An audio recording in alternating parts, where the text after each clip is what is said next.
প্রতিদিনের মতোই সকালে নামাজ পড়ে বারান্দায় গেল অনু। এখনো পূর্বের আকাশে সূর্য উঁকি দেয়নি, চারিদিকে হালকা আলো ছড়িয়ে আছে। সে আকাশের দিকে তাকিয়ে সাফিনের চিন্তায় মগ্ন। হঠাৎ তার চোখ গেল সামনের রাস্তার দিকে। কেউ একজন তার দিকে তাকিয়ে আছে এক ধ্যানে। তাকে চিনতে বেশি বেগ পেতে হলো না অনুর। রাস্তায় সাফিন দাঁড়িয়ে আছে। হঠাৎ অনুর কলিজার পানি শুকিয়ে গেল। সাফিন এখানে কি করছে? সবেমাত্র সবকিছু গুছিয়ে এগিয়েছিল সে, তাহলে এখন সেখানে কেন এসেছে? সবকিছু এলোমেলো করতে আর দাঁড়িয়ে থাকতে পারল না সে। দৌড়ে ঘরের মধ্যে ঢুকে গেল। বারান্দার দরজা লাগিয়ে দিল এবং চিৎকার করে কাঁদতে শুরু করলো। অন্যদিকে অনুর ঘরে যাওয়া দেখে সাফিন তাকে ডাকতে শুরু করলো, কিন্তু অনু ফিরেও তাকালো না। হঠাৎ অনুর কান্নার আওয়াজ শুনে অনুর মা ঘরের দরজা ধাক্কাতে লাগলো। মাত্র নামাজ পড়ে উঠেছিল সে। আচমকা অনুর কান্নার আওয়াজ শুনে সে তাড়াতাড়ি অনুর রুমে গেল। রাবেয়া, অনু, মা কি হয়েছে তোর? কান্না করছিস কেন? দরজা খোল, কি হয়েছে আমাকে বল। অনু, দরজা খোল মা। কিন্তু অনু দরজা খুলল না। এবার রাবেয়া খাতুন গেল ঘাবড়ে। সে তাড়াতাড়ি গিয়ে ঘর থেকে অনুর রুমে চাবিটা নিয়ে এলো। অনুর বাবা নামাজে গেছেন, তাই যা করার তাকেই করতে হবে। দরজার লকটা খুলে কোনো রকমে অনুর কাছে গেল। অনুর কাঁধে হাত রাখতেই অনু ঘুরে মাকে জড়িয়ে ধরলো। অনুর মাও কান্না করে দিল। রাবেয়া, কি হয়েছে মা? কান্না করছিস কেন? বাজে স্বপ্ন দেখেছিস? এমন করে কান্না করলে তো বাচ্চার সমস্যা হবে। আর কান্না করে না, আমাকে বল কি দুঃস্বপ্ন দেখেছিস। অনু সারা শরীর কাঁপছে। সে শুধু মুখ দিয়ে উচ্চারণ করলো, সাফিন। সে ফিরে এসেছে, আমাকে ডাকছে ও বারান্দায়। মা, ও কেন এসেছে মা? ভালোই তো ছিলাম আমি মা। ওকে আমার চোখের সামনে থেকে চলে যেতে বলো। হঠাৎ নিচ থেকে অনুর বাবার আওয়াজ শোনা গেল। সে কাউকে ধমকাচ্ছে।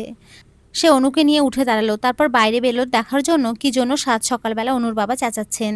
কিন্তু নিচে নেমে যা দেখলেন তার জন্য তারা মোটেও প্রস্তুত ছিল না। সাফিন, হ্যাঁ সাফিন বাবার পায়ে ধরে আকুতি মিনতি করছে। সাফিন, প্লিজ বাবা, শুধু একবার একবার আমি অনুর সাথে কথা বলবো। ওর সাথে একবার দেখা করব বাবা, নইলে আমি মরে যাব বাবা। আমি আপনার কাছে ভিক্ষা চাইছি, অনুকে আমার কাছে ফিরিয়ে দিন। আলম, অনুর বাবা, কোন সাহসে তুমি আমার বাড়ি এসে আমার মেয়েকে হেনস্থা করছো? আর কি মনে করো তুমি নিজেকে? এত কিছুর পরেও আমি তোমাকে অনুর সাথে দেখা করতে দেব? সবেমাত্র সব কিছুর থেকে বের করতে পেরেছি মেয়েটাকে। তুমি এসেছো ওর সাথে কথা বলতে, ওর সাথে দেখা করতে? কোন অধিকারে? এক্ষুনি চোখের সামনে থেকে চলে যাও, আর কখনো যেন তোমাকে বাড়ির আশেপাশেও না দেখি। সাফিন, প্লিজ বাবা, এমন করবেন না, আমাকে একটা সুযোগ দিন। আমি আর অভিযোগের সুযোগ দেব না। আমাকে অনুর কাছে ফিরিয়ে দিন, আমার বাচ্চাকে আমার কাছে ফিরিয়ে দিন। বাবার কাছ থেকে তার সন্তানকে কেড়ে নেবেন না। আলম, কিসের বাবা? তোমার বাবা হওয়ার কোনো যোগ্যতা নেই। তোমার মতো চরিত্রহীন লোকের কাছে আমি আমার মেয়েকে দেব না, আর না দেব তার অনাগত বাচ্চাকে। তোমাকে ভালো মানুষ ভেবেছিলাম, তাই মেয়েকে তোমার কাছে রেখেছিলাম। কিন্তু তুমি কি করলে? পরকীয়া করে আমার মেয়েকে মেরে ঘর থেকে বের করে দিলে। তুমি আর এমন করবে না, তার কি ভরসা আছে? তোমাকে আমি বিশ্বাস করি না। ভালোই ভালো এখান থেকে চলে যাও, নইলে আমি হাত তুলতে বাধ্য হব। তোমার গায়ে হাত তুলতেও আমার ঘৃণা হচ্ছে। সাফিন, আমি সব কিছুর জন্য মাপ চাচ্ছি বাবা। আপনার যত ইচ্ছা আমাকে মারুন, আমার কোনো সমস্যা নেই, কিন্তু আমাকে একটা সুযোগ দিন। আমি অনুর অমর্যাদা করব না। আমি আমার পরিবার ফেরত চাই বাবা। এই সবের মধ্যে অনুর মা রাবেয়া আর অনু একদম নীরব দর্শক।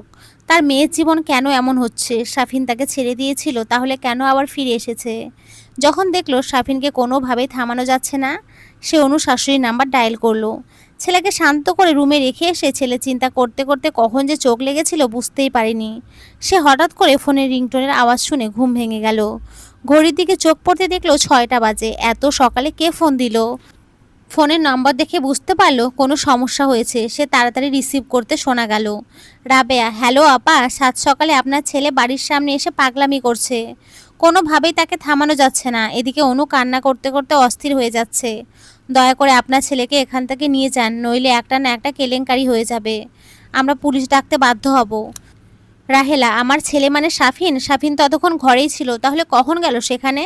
রাবে, আমি কিচ্ছু জানি না আপা। আপনার ছেলে পাগলামো শুরু করে দিয়েছে, প্রচুর চেঁচামেচি করছে। অনুকে নিয়ে যাবার জন্য তাড়াতাড়ি কিছু করুন। আপনার ছেলেকে নিয়ে যান, রাখি। রাহেলা হতভম্ব হয়ে বড় ছেলে রুমের সামনে দরজায় নক করলো। কয়েকবার নক করার পর শাওন জেগে গেল। শাওন, কি হয়েছে মা? এত সাত সকালে ডাকাডাকি কেন করছো? জানোই তো, কিছুক্ষণ আগেই তো ঘুমালাম। রাহেলা, শাওন বাবা সাফিন অনুদের বাড়ির সামনে গিয়ে ঝামেলা করছে, তুই তাড়াতাড়ি যা, ওকে বুঝিয়ে শুনিয়ে বাসায় নিয়ে আয়। আল্লাহই জানেন আমার ছেলেটার কি হবে। এটা বলে সে মনে মনে কেঁদে উঠল। এদিকে অনুর মা সাত সকালে এসব ঝামেলা দেখে সাদাতকে ফোন করলে ফোন পেয়ে সে 10 মিনিটের মধ্যেই বাসায় চলে আসলো। এসে দেখলো সাফিন এক প্রকার ঝামেলা বাঁধিয়ে দিয়েছে। অনুর বাবার সাথে অনুকে নিয়ে যাবার জন্য জোরাজুরি করছে। অনুর মা আপাতত অনুর সাথে আছে। অনুর কান্না থেমে গেছে। সাদাত প্রায় ধাক্কা দিয়ে সাফিনকে সরিয়ে দিতে যাচ্ছে, কিন্তু সাফিন যেন বদ্ধ উন্মাদ হয়ে গেছে, কোনো কিছুই তার গায়ে লাগছে না। সাদাতের সাথে এক প্রকারের গন্ডগোল বেঁধে গেল। এই মধ্যে সাফিনের ভাই শাওন ও তার মা পৌঁছে গেল আমাদের বাসায়। চুপ, সবাই চুপ। হঠাৎ অনুর আওয়াজে সাফিন শান্ত হয়ে গেল। সে অনুকে দেখে একটা মিষ্টি হাসি দিয়ে এগিয়ে যেতে লাগলো। সাদাত বাধা দেওয়ায় অনু ইশারায় নিষেধ করে দিল।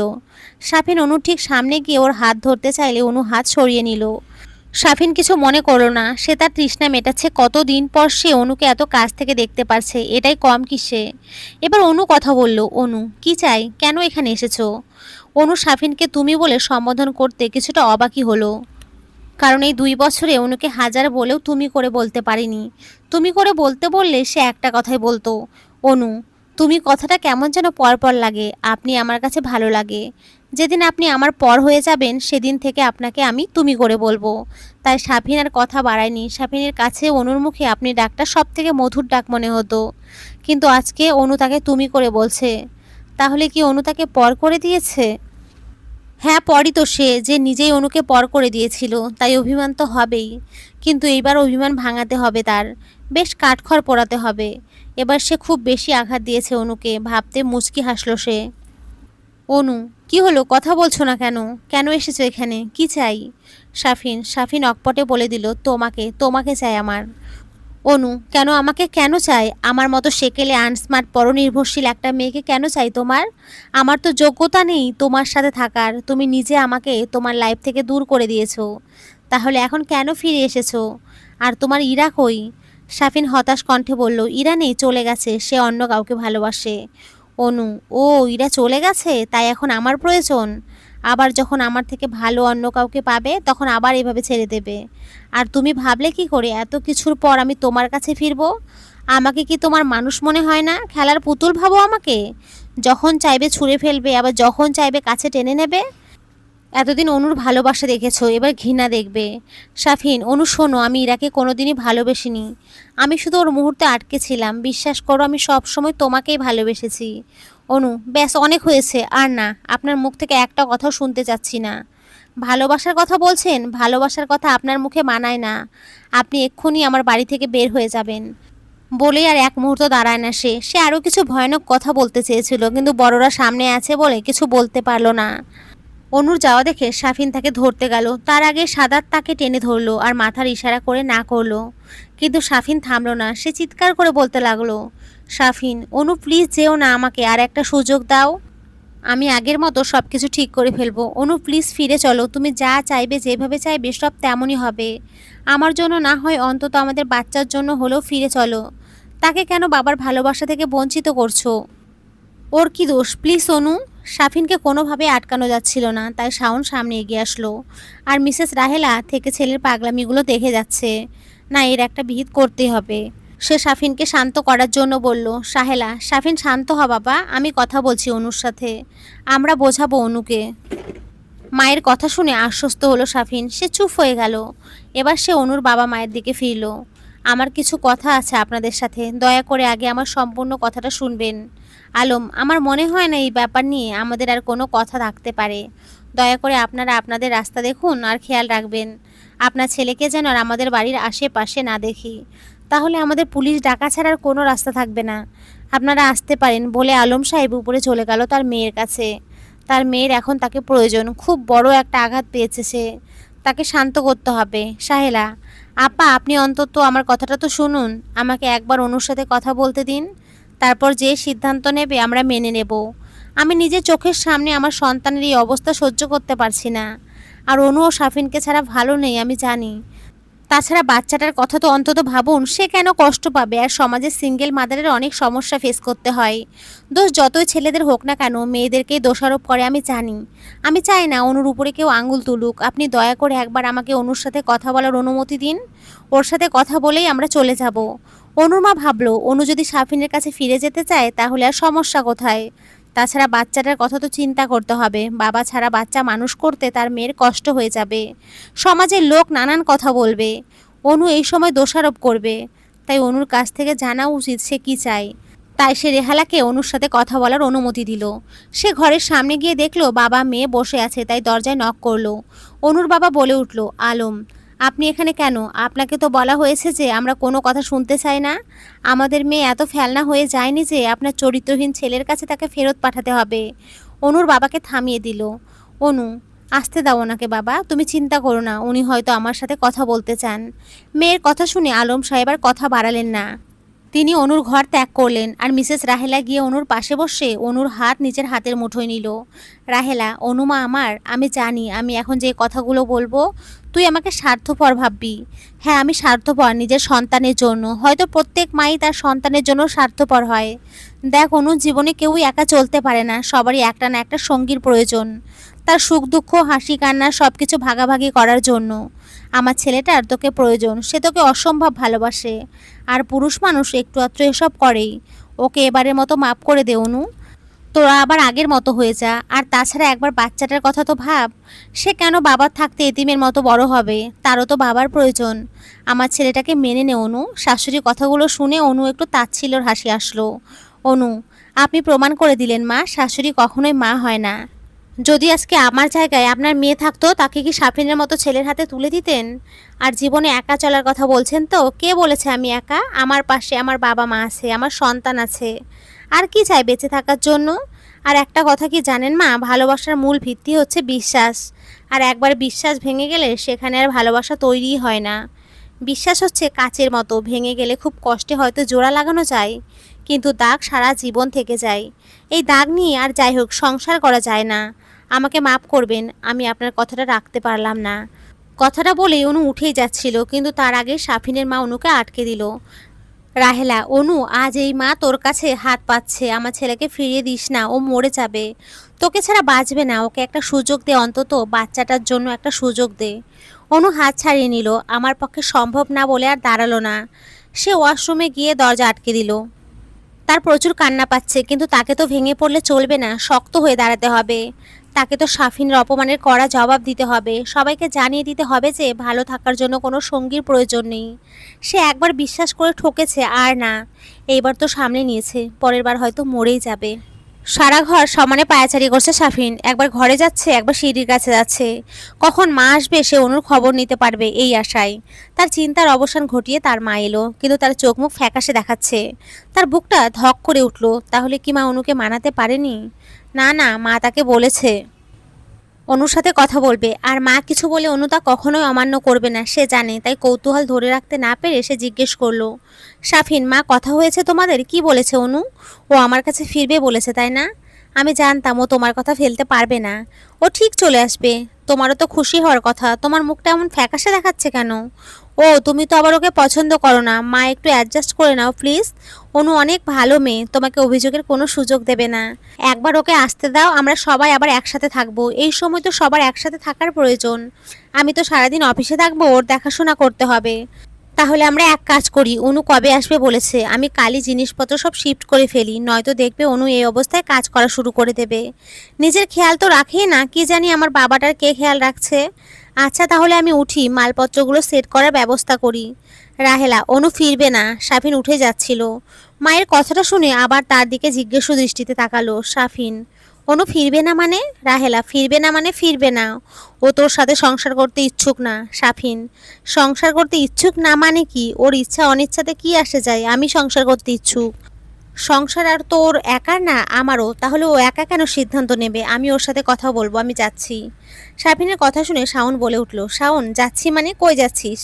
আগে মায়ের পুরো কথাটা শুনে যা, কি কথা হয়েছে তাদের মধ্যে।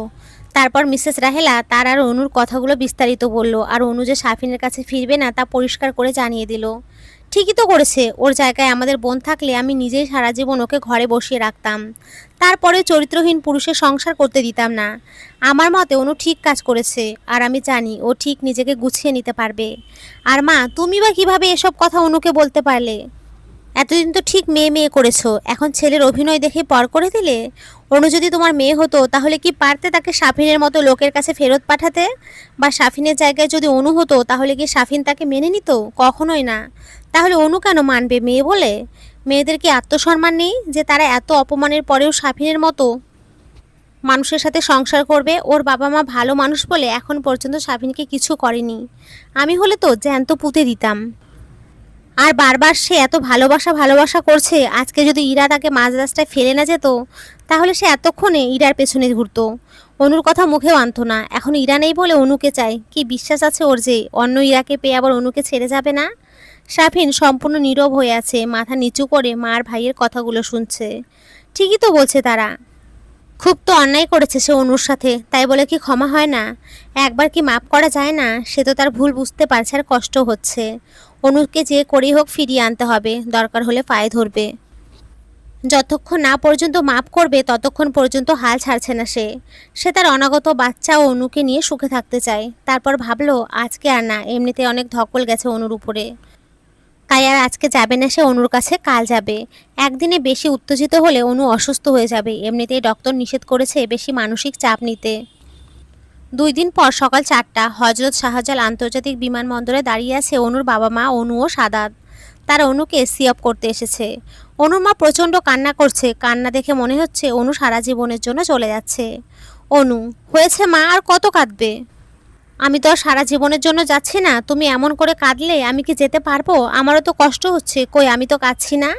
আর তাছাড়া প্রতিদিন কথা হবে তোমাদের সাথে। খুব বেশি খারাপ লাগলে চলে যাবে আমাকে দেখতে। খুব কষ্টে নিজেকে সামলে রেখেছি। কান্না বন্ধ করো, নয়তো আমি যাচ্ছি না। অনেক কষ্টে রাবেয়ার কান্না থামে। একমাত্র মেয়ে কয় বছরের জন্য বিদেশে যাচ্ছে। তাছাড়া মেয়েটা একা এত দূরে পরদেশে গিয়ে কি মেয়ে ভালো থাকবে? কি খাবে না খাবে, কে যত্ন নেবে তার? এই নিয়ে বেশ চিন্তা হচ্ছে তার। যদিও সাদাত তাকে আশ্বস্ত করেছে অনুর কোনো ধরনের অসুবিধা হবে না, তবুও মায়ের মন তো। আরও কয়েকদিন থাকতে পারতো সে, কিন্তু শাফিন ছেলেটা আবার এসে সব গন্ডগোল করে দিল। তাই বড় কিছু হওয়ার আগেই অনু এখান থেকে যত তাড়াতাড়ি সম্ভব চলে যেতে চায়। অনেক কষ্টে সামলেছে নিজেকে, কিন্তু শাফিন বারবার এসে তাকে লণ্ডভণ্ড করে দিয়ে যায়। আর গতকালকের ব্যবহার তো সে চাইলেও জীবনে ভুলতে পারবে না। শাফিনের জন্য অনুর মনে যে সম্মানটুকু ছিল তাও শেষ হয়ে গেল। গতকাল ভোরের কথা, অনু মাত্র নামাজ থেকে উঠেছে। এর মধ্যে সে শুনতে পেল বাইরে থেকে কে যেন তার নাম ধরে রাখছে। অনুর বুঝতে দেরি হলো না এটা কার গলা। সে চুপচাপ বসে রইল। শাফিনের ডাকগুলো সে শুনেও না শোনার ভান করে থাকলো। কিন্তু তার আকুতি মিনতি ভরা কণ্ঠ শুনে তার আর উপেক্ষা করতে পারল না। প্রথম ভালোবাসা বলে কথা। সে বারান্দায় বেরিয়ে এলো। অনু, বলুন কি বলতে চান? কালকেই তো সব ক্লিয়ার করে দিয়েছি আমি। আপনার সংসার করছি না, আপনাকে মুক্তি দিয়েছি। আমার মুখ আর আপনার দেখার প্রয়োজন পড়বে না। শাফিন, অনু প্লিজ এইভাবে বলো না। তুমি তো জানো কতটা আগোছালো আমি। রাগের মাথায় আমি কি বলে ফেলি নিজেও জানি না। অনু, আমি ভুল করেছি, এবারের মতো মাফ করে দাও। আবার আগের মতো হয়ে যায়। অনু, বারান্দায় আর শাফিন নিচে দাঁড়িয়ে কথা বলছে, তাই সুবিধার জন্য শাফিন অনুকে নিচে নামতে বলল। নিচে নেমে শাফিনের মুখোমুখি দাঁড়ালো অনু। অনু, কত সহজ না মুখে বলতে সব কিছু ভুলে যাও, আবার আগের মতো হয়ে যায়। কিন্তু সত্যি কি এত সহজ? আপনার কি মনে হয় এত তাড়াতাড়ি আমি আপনার অপমানের কথা আমি ভুলে যাব?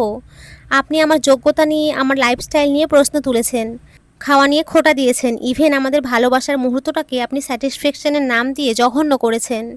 একটা বাইরের মেয়ের সাথে আমার তুলনা করেছেন। এত কিছুর পরেও মনে হয় আপনার কাছে আমি ফিরবো?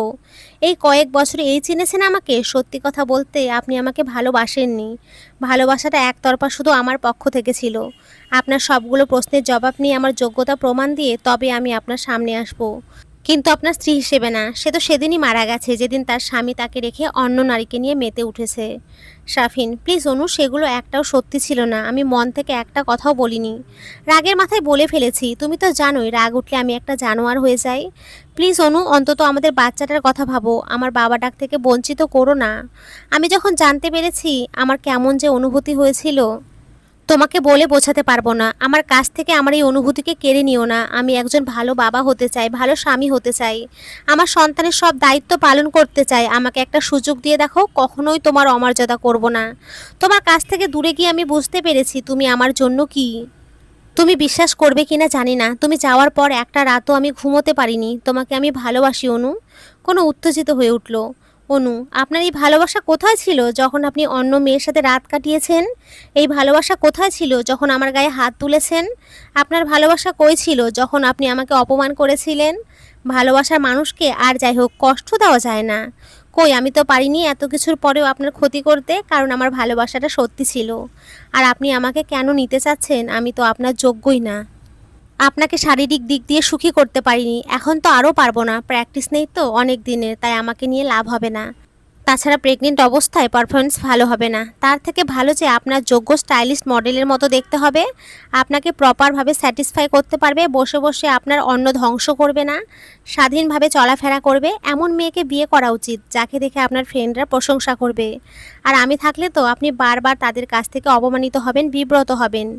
এবার শাফিনের মেজাজ গরম হয়ে যাচ্ছে, সে কি বোঝাতে যাচ্ছে বারবার। আর অনু কি করছে, এরই মধ্যে হঠাৎ আগমন হয় সাদাতের। সাদাত, অনু তুই এত সকালে বাইরে, তাও আবার এই লোকটার সাথে? আর তোর সাহস কিভাবে হলো আবার অনুর সাথে কথা বলতে? তোকে না আমি নিষেধ করেছিলাম এই এলাকায় না আসতে আর অনুর আশেপাশে না ঘেঁষতে? সাফিনের কলার ধরে। এবার সাফিন আর নিজের রাগকে ধরে রাখতে পারল না, তাই সে সাদাতের নাক বরাবর ঘুষি দিল। সাদা তো কম গেল না, দুজনের মধ্যে মারামারি লেগে গেল। অনু তাদের থামাতে চেষ্টা করছে, শেষে না পেরে সে সাফিনের গালে চড় মারল। এই রাগটাই সাফিনের জন্য কাল হয়ে দাঁড়ালো। আর অনুর চড় যেন আগুনে ঘি ঢালার মতো কাজ করলো। সাফিন, ও তাহলে এই ব্যাপার, এই জন্যই তুমি আমার কাছে যেতে চাচ্ছ না? নতুন নাগর জুটিয়েছো, এসব তো আমার আগেই বোঝা উচিত ছিল। এই সত্যি কথা বলো তো, বাচ্চাটা কি আমার নাকি তোমার সাদাত ভাইয়ের? না মানে তুমি তো তোমার মায়ের নাম করে এখানে আসো, তখন হয়তো তোমাদের মধ্যে সম্পর্ক হয়ে গেছে। আমি তো আর তোমাকে পাহারা দিয়ে রাখতাম না, আর এসব কুকীর্তি করে প্রেগনেন্ট হলে আর বাচ্চাটাকে আমার নামে চালিয়ে দিচ্ছ। আর এরা তো একটা ইস্যু মাত্র আমার কাছ থেকে ছাড়া পাওয়ার জন্য। এবার আমি সব ঘটনা বুঝতে পারছি কেন তুমি এত কিছুর পরেও বেশ হাসি খুশি ছিলে। কথাটা শুনে অনু হতভম্ব হয়ে দাঁড়িয়ে রইল, সে নিজের কানকে বিশ্বাস করতে পারছে না। শেষ পর্যন্ত এই অপবাদ শুনতে হলো নিজের চরিত্র নিয়ে। আর অন্যদিকে সাদাত কথাগুলো শোনা মাত্র ইচ্ছে মতো সাফিনকে পিটিয়ে পুলিশে খবর দিল। আগে থেকে তার নামে জিডি থাকার কারণে সহজ হলো, কারণ সাদাত জানতো সাফিন এত সহজে হাল ছাড়ার পাত্র নয়। সে আবার আসবে আর অনুর বাড়ির ভিতরে ঢুকে পড়ল। অনু সারাদিন আর একটা কথাও বলেনি, সবাই তাকে নানানভাবে বোঝানোর চেষ্টা করেছে, কিন্তু সে একদম নির্বাক, শুধু একটা কথাই বলল, যত তাড়াতাড়ি সম্ভব আমি এখান থেকে চলে যেতে চাই, পারলে আজকেই। তারপর থেকে সাদাত টিকিটের জন্য অনলাইন ঘাঁটতে লাগলো, যেহেতু ভিসা আছে যে কোনো সময় যেতে পারবে, কিন্তু টিকিট 2 দিন পরের পাওয়া গেল। আর তাই আজ তারা দেশ ছাড়ছে নির্ধারিত সময়ের 3 দিন আগে। এই 2 দিন সাফিন জেলে ছিল, তাই ওর সাথে যোগাযোগ করতে পারেনি। স্পিকারে চমৎকার সুরেলা কণ্ঠে বেল বাঁধার নির্দেশনা দিচ্ছে। এতক্ষণ কালকের কথাগুলো মনে করছিল অনু। পাশের সিটে বসে আছে সাদাত ভাই, সে অনুকে বেল বাঁধতে সাহায্য করলেন। সাদাত ভাই একা এসেছেন, সাদকে অনুর মায়ের কাছে রেখে এসেছেন। সাদও বেশ খুশি সে দাদা দাদির কাছে থাকবে। বাবার বকুনি শুনতে হবে না, স্কুলে যেতে হবে না, দাদার সাথে খেলতে পারবে, আর কি চাই তার। অনুর খুব ক্লান্ত লাগছে, সারা রাত 2 রাত ঘুমাতে পারেনি সে। সাদাত ব্যাপারটা বুঝতে পেরে অনুকে ঘুমিয়ে থাকতে বলল। এখনো ভোর, কিছুক্ষণের মধ্যে প্লেন ছেড়ে দেবে। অনু তার মাতৃভূমিকে পাশাপাশি তার অতীতকে ছেড়ে যাবে চিরদিনের জন্য। চোখ বন্ধ করে ঘুমের অতল ঘরে তলিয়ে গেল অনু। মাঝখানে সাদাত ভাই কয়েকবার ডেকেছিল খাওয়ার জন্য, কিন্তু সাড়া দেয়নি। খুব গভীর ঘুম পেয়েছে, তার ঘুমানোর প্রয়োজন। বেশ কয়েক ঘন্টা পর হালকা একটা ঝাঁকুনিতে অনুর ঘুম ভেঙে গেল। মনে হচ্ছে বেশিক্ষণ হয়নি ঘুমিয়েছে, তাই আবারও চেষ্টা করলো ঘুমানোর জন্য, কিন্তু পারল না সাদাত ভাইয়ের জন্য। উনি জোর করে খাওয়ালো অনুকে। সকালে শুধু 1 গ্লাস জুস আর একটা পাউরুটি খেয়ে এসেছে। স্পিকারে আবারও সেই সুরেলা কণ্ঠ ভেসে এলো, তারা দুবাই পৌঁছে গেছে। এরপর এখান থেকে সোজা কানাডা, আরও বেশ কিছু সময়। অনু পাশের সিটে তাকিয়ে দেখলো সাদাত ভাই ঘুমোচ্ছে মুখ হা করে। এটা তার অভ্যেস। অনুর খুব হাসি পেল। সাদাত ভাই সজাগ থাকলে গল্প করত, কিন্তু তার ঘুম নষ্ট করতে ইচ্ছে করছে না। হঠাৎ তার মনে পড়লো আসার সময় সে ব্যাগে করে কিছু বই নিয়ে এসেছে। তারপর এক এয়ার হোস্টেসের সাহায্য ব্যাগটা নামিয়ে সেখান থেকে বই বের করে আবার ব্যাগটা রেখে দিল। তারপর বই পড়ায় মনোযোগ দিল। বেশ কিছুক্ষণ পর সাদাত ভাইয়ের ঘুম ভেঙে যায়। সে নাস্তা করে অনুর সাথে টুকটাক কথা বলে। তারপর অনু আবারও বইয়ের দিকে মনোযোগ দেয়। একটা ঝাঁকুনি দিয়ে প্লেনটা মাটি স্পর্শ করলো। লম্বা একটা জার্নি ছিল, সবাই ধীরে ধীরে বেরিয়ে যাচ্ছে। তাই সাদাত ভাই আড়মোড় ভেঙে আমার ব্যাগটা নিয়ে ধীরে ধীরে বেরিয়ে এলো। বিমান থেকে পাটা কানাডার মাটিতে রাখতেই শরীরে কেমন একটা শিহরণ বয়ে গেল। হালকা বিশুদ্ধ বাতাসে অনুর ভেতরটাকে ছেদ করে ছুঁয়ে গেল।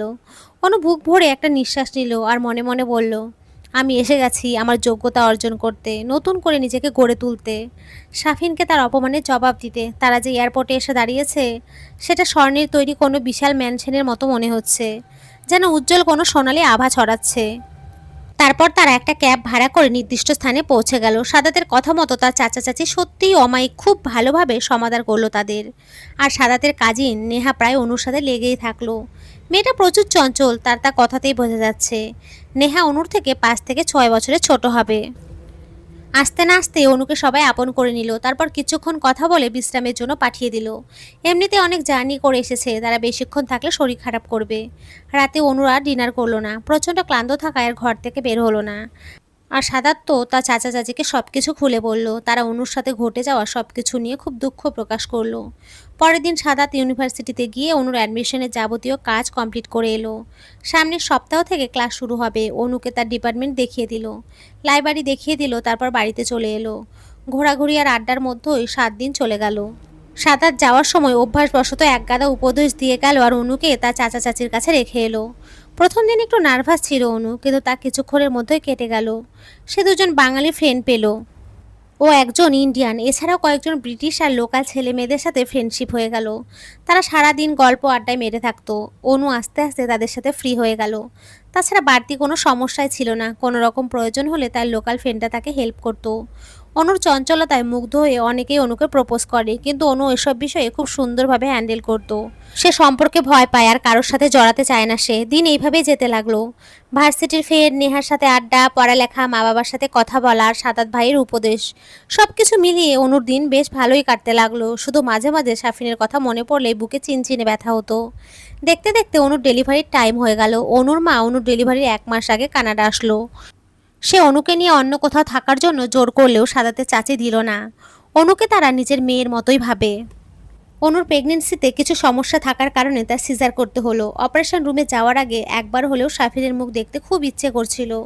যদি আর দেখা না হয় আর বেঁচে না ফেরে। অনুর একটা ফুটফুটে মেয়ে হলো। এই সময় সাফিন থাকলে হয়তো খুব খুশি হতো। সে সবসময় একটা মেয়ে চাইতো। তারপরে সেদিনের কথাই ভেবে অনুর চোখ মুখ শক্ত হয়ে গেল, কারণ সাফিন নিজেই তার সন্তানকে অস্বীকার করেছে। অনু তার মেয়ের নাম রাখলো অনন্যা। অনন্যা অনুর জীবনে এসেছিল অন্যরকম হয়ে, তাই এই নাম রাখা। কয়েক মাস পরেই তার পরীক্ষা, তাই মেয়ের পড়ালেখা নিয়ে তার দিন কাটছিল। পরীক্ষায় ভালো রেজাল্ট করলো এবং সেখানে একটা ভালো চাকরির অফার পেল, এবং তার বাবাকেও একেবারের জন্য কানাডা নিয়ে আসলো। তারা আলাদা বাসায় উঠল। অনু ছোট সংসার গড়ে উঠল। বাবা মা আর মেয়েই তার দুনিয়া, যেখানে সাফিনের কোনো অস্তিত্ব নেই। সবারই অতীত থাকে, সেই অতীতে হাজারো কষ্ট লুকিয়ে থাকে, তীব্র যন্ত্রণা থাকে, কিন্তু ধীরে ধীরে মানুষ শোক ভুলে যায়। সেই শোক শক্তিতে পরিণত হয়, জীবনে এগিয়ে যেতে সাহায্য করে। আল্লাহ এভাবেই মানুষকে তৈরি করেছেন, তা না হলে কষ্টে মানুষের জীবন থেমে যেত। পৃথিবী তার নিজস্ব গতি হারাতো। 4 বছর পর অনু তার জীবনে এগিয়ে গেলেও সাফিন এগোতে পারেনি। সময় বহমান, তার সাথে মানুষের জীবনও। জেল থেকে মুক্তি পাওয়ার পর সে আবার অনুর কাছে গিয়েছিল, তার কাছে ক্ষমা চাইতে, কিন্তু তাকে বাড়ির সামনে থেকে তাকে বিদায় করে দিয়েছিল অনুর বাবা। অনুকে এক পলক দেখার আশায় রোজ রাতে অনুর বাড়ির সামনে দাঁড়িয়ে থাকতো, কিন্তু অনুর দেখা মিলত না। সে চাকরি ছেড়ে দেয়, দিন রাত ওদের বাড়ির সামনে দাঁড়িয়ে থাকে। অনুর বাবা মায়ের কাছে অনুর কথা জানতে চায়, কিন্তু তারা বলতে নারাজ। তারপর তার মায়ের কাছ থেকে জানতে পারলো অনু পড়ালেখার জন্য অনু বিদেশে গিয়েছে। তারপর থেকে সে কয়েক মাস নিজেকে গৃহবন্দী করে ফেলল। দিন রাত অনুর কাপড় চোপড় আর ছবি নিয়ে পড়ে থাকতো, ঠিকমতো খাওয়া দাওয়া করতো না। কিন্তু আস্তে আস্তে সে স্বাভাবিক হয়ে গেল, আবার অফিসে জয়েন করলো। কিন্তু রাত হলেই অনুর স্মৃতি নিয়ে নির্ঘুম রাত কাটাতো।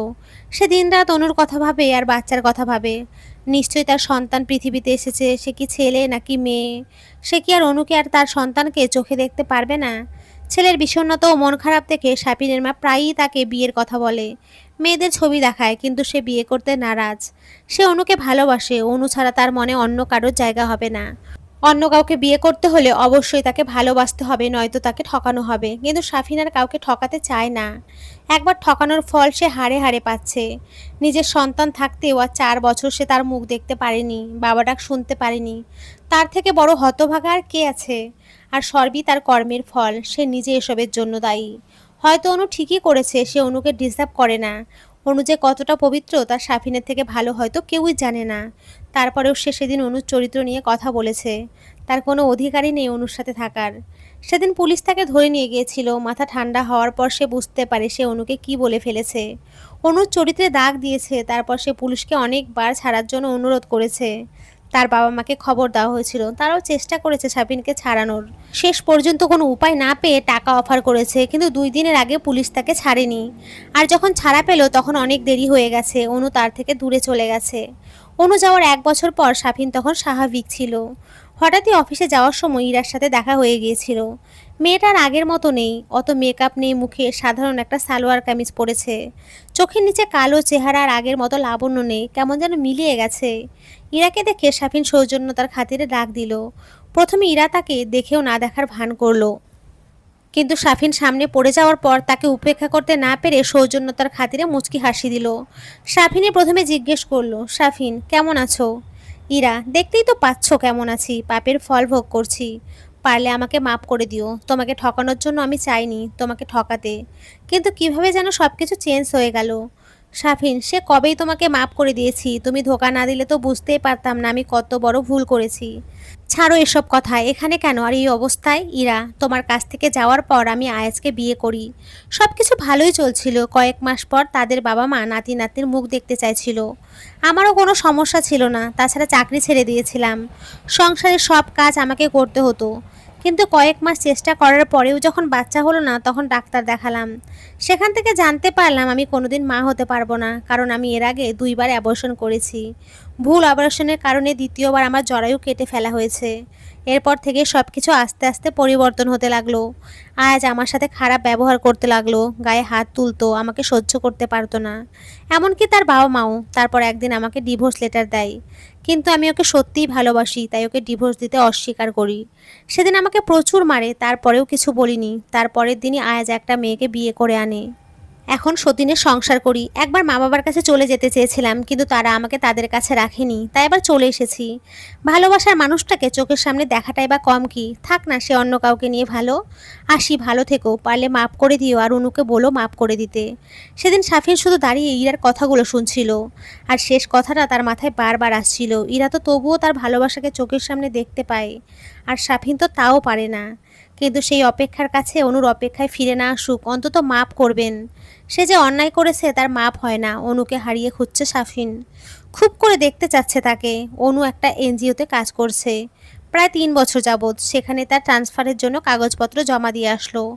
ভিন দেশে আর থাকতে চায় না সে। আর তাছাড়া দিন শেষে পাখি যেমন নিড়ে ফেরে, তেমনি একটা সময় পর সবারই যার যার মাতৃভূমিতে ফিরতে হয়। তার এনজিও বাংলাদেশের একটি শাখা রয়েছে, সেখানেই তার ট্রান্সফারে আবেদন করেছে এবং কর্তৃপক্ষ তার আবেদন মঞ্জুর করে নেয়। 15 দিন পর জয়নিং, আর 7 দিন পরেই দেশে ফিরবে। তাই তার কলিগরা তার জন্য ফেয়ারওয়েল পার্টি রাখলো, এবং অনু সেখানে সাখাওয়াত চাচা, মণিমা, সাদাতের চাচা চাচি ও নেহাকেও ইনভাইট করলো। সাদাতের চাচি মালিহা অনুকে নিজের মেয়ের মতো স্নেহ করেছে, একজন মায়ের মতো ভালোবেসেছে, প্রেগনেন্সির সময় খেয়াল রেখেছে, শাসন করেছে। আর অনুও তাকে মায়ের মতো দেখে, আর তাকে মণিমা বলে ডাকে। ফেয়ারওয়েল পার্টি অনুর বাড়ির গার্ডেনে করা হচ্ছে। সে একটা মিষ্টি কালারের জামদানি শাড়ি পরেছে, চুলগুলো ছেড়ে দেওয়া, কপালে ছোট্ট টিপ আর হালকা রঙের একটি লিপস্টিক ও হাতে কাচের চুড়ি। আর অনন্যা পরেছে বেবি পিঙ্ক কালারের একটি ফ্রক, তাকে একদম রাজকন্যার মতো লাগছে। টুকটুক করে মায়ের সাথে হেঁটে আসছে সে।